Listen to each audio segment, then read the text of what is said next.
Saludos alumnos y alumnas de quinto grado, bienvenidos al desarrollo de la guía del lenguaje, la que corresponde a la fase 3, semana 16. La unidad 8 se llama Nos informamos, el contenido, organizadores gráficos de la información, el esquema de llaves y los cuadros de doble entrada y elaboración de un esquema de llaves a partir de un texto expositivo. Lee el título del siguiente texto. El texto se llama Las propiedades de la materia, masa y volumen. ¿Sabes cuáles son las propiedades de la materia? Pues eso es lo que vamos a estudiar en este momento. ¿A qué se le llama masa y volumen? De igual forma vamos a aprender un poquito sobre esto. La masa y el volumen son dos de las propiedades de la materia. Tanto la masa como el volumen nos ayudan a conocer la cantidad de materia que hay. Toda la materia, los gases, los líquidos y los sólidos tienen masa y volumen. La masa sirve para medir la cantidad de materia. Se mide con balanzas y básculas. La unidad principal para medir la masa es el kilogramo.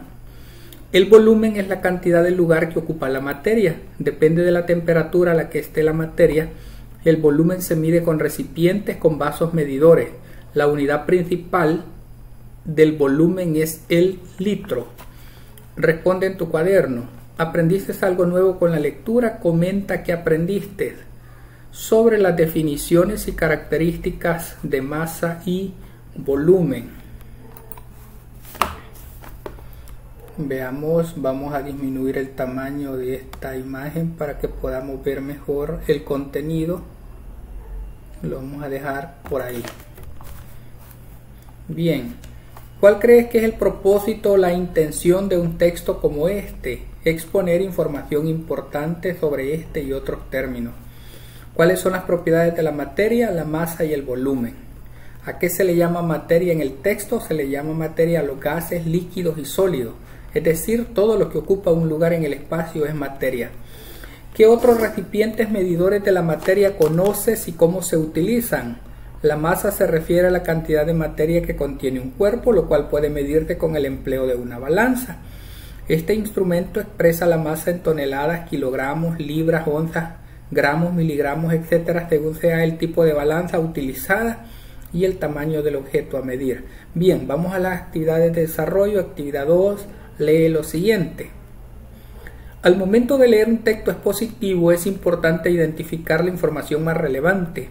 Para ello debes recordar que estos textos están organizados en párrafos y que en cada párrafo hay ideas principales y secundarias. Existen organizadores gráficos como el esquema de llaves que permiten ordenar la información principal de un texto y facilitan su comprensión. Observa el esquema de llaves. Miren, aquí tenemos el título del texto, la idea principal 1, la idea principal 2, y de la idea principal 1 puede haber idea secundaria e idea secundaria. Igual, de la idea principal 2 pueden desprenderse idea secundaria e idea secundaria. Así quedaría el texto de la actividad 1 según el esquema de llaves, el título, propiedades de la materia, masa y volumen. La masa se mide con balanzas y básculas y la unidad de medida es el kilogramo.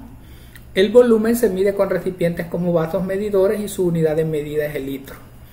Además del esquema de llaves, puedes utilizar los cuadros de doble entrada para organizar la información. Este permite organizar dos elementos o variables presentes en un texto. Por ejemplo, propiedades de la materia, masa, aspectos, sirve para medir la cantidad de materia, se mide con balanzas y básculas, la unidad de medida es el kilogramo. El volumen sirve para medir la cantidad de espacio que ocupa la materia, se mide con recipientes como vasos medidores y su unidad de medida es el litro. Lee la siguiente información y completa en tu cuaderno el cuadro de doble entrada que se presenta después del texto. Sólidos, líquidos y gases. En la naturaleza la materia puede encontrarse en tres estados diferentes: sólido, líquido y gaseoso.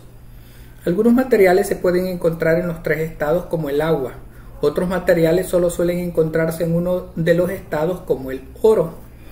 Los sólidos tienen una forma bien definida, sus partículas están unidas entre sí con mucha fuerza. El hielo está en estado sólido. Los líquidos adoptan la forma del recipiente en el que están. Pueden ser viscosos como la miel o ligeros como los refrescos. El agua que bebemos está en estado líquido. Los gases no tienen una forma o un volumen definido, pueden comprimirse y expandirse. El vapor de agua se encuentra en estado gaseoso. Y aquí tenemos el cuadro de doble entrada donde tenemos estados de la materia, forma, características específicas y ejemplo. Por ejemplo, en el caso del estado de la materia sólido, la forma es bien definida, las características específicas, sus partículas están unidas entre sí con mucha fuerza, y un ejemplo del estado sólido es el hielo. En el líquido, la forma del estado líquido es que adoptan la forma del recipiente. La característica específica es que pueden ser viscosos o ligeros, y un ejemplo es el agua y la miel. Y en el caso del estado de la materia gaseosa, la forma es forma o volumen definido. La característica específica es que pueden comprimirse y expandirse, y un ejemplo es el vapor de agua.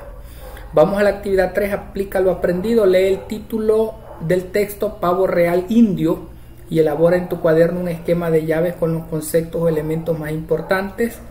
Primero ubica el título, identifica la idea principal en cada párrafo, identifica las ideas secundarias que amplíen cada idea principal y sigue el modelo que se presentó anteriormente. Vamos a leer el texto. Pavo real indio. El pavo real indio es una especie en un grupo de pájaros llamados faisanes. Los machos se llaman pavos reales, mientras que las hembras se llaman pavos. Juntos son pavos reales. Los pavos reales se encuentran entre las aves más grandes que vuelan. Las avestruces, los emus y otros aves similares son más grandes, pero no pueden volar. Las hermosas plumas que cubren las colas de un pavo real tienen 5 pies, es decir, 1.5 metros de largo, más largas que el cuerpo del pájaro, y se pueden exhibir en un abanico espectacular de colores brillantes. Estas largas plumas en realidad crecen desde la espalda del pájaro, no desde la cola. Los eleva levantando las plumas de la cola mucho más cortas debajo de ellos. Los pavos son más monótonos que sus contrapartes masculinas. Son la mayoría de color marrón en la espalda con el vientre blanco. Las hembras no tienen plumas largas en la cola, pero sí tienen una cresta en la cabeza y plumas verdes en el cuello. El pavo real indio es originario de India y Sri Lanka, en el sur de Asia. Han sido introducidos en otros países generalmente como exhibiciones en parques zoológicos y centros naturales o como mascotas domésticas. La cabeza y el cuerpo del pavo real adulto varía de 3 a 4 pies de largo y su cola puede medir 5 pies de largo. Miren, aquí les presento yo lo que es el nombre del texto, pavo real indio, la idea principal de cada párrafo y la idea secundaria de cada párrafo. En el párrafo 1 había una idea principal y una secundaria. En el párrafo 2 una idea principal y una secundaria. En el párrafo 3 una idea principal y una secundaria. En el párrafo 4 una idea principal y 2 párrafos secundarios, ideas secundarias divididas en 2 párrafos. ¿De acuerdo? Así es que ahí les dejo el texto para que ustedes lo puedan complementar y de esa manera terminar las actividades que requiere la guía de lenguaje de 5º grado, la que corresponde a la fase 3, semana 16. Ha sido un gusto, alumnos y alumnas. Muchas gracias. Bendiciones a todos y todas.